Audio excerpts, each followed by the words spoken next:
जाई है हमर तू प्यार रे।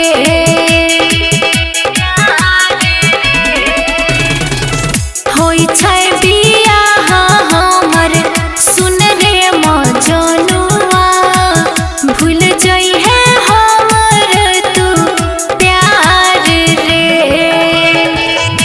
होई जे त दिलावा चकना चूर गे जान, रथ चढ़ी दूल्हा तो जोई भी ससुरावा गे, भेल कौन हमारा से कसूर गे जान। रथ चढ़ी दूल्हा तो जोई भी ससुरावा गे, भेल कौन हमारा से कसूर गे जान।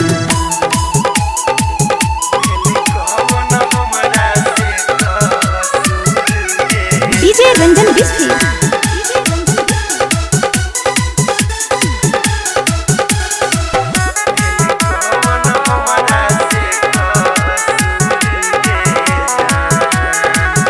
गलती नहीं तो हर छा, गलती नहीं हमार, दुश्मन बनल छै समाज रे।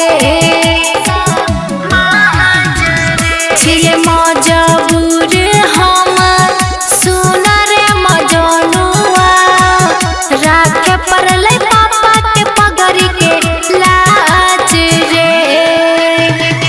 चल जइभी छोड़ी के हमके दूर गे जान, रथ चढ़ी दूल्हा तो जइभी ससुरावा गे, भेल कौन हमारा से कसूर गे जान। रथ चढ़ी दूल्हा तो जइभी ससुरावा गे, भेल कौन हमारा से कसूर गे जान।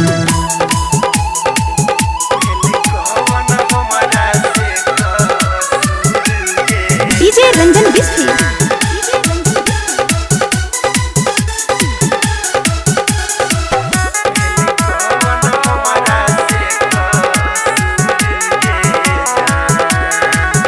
अगला जन्म जब देता विधाता, कहिए ने तोरे ने हमर नाता।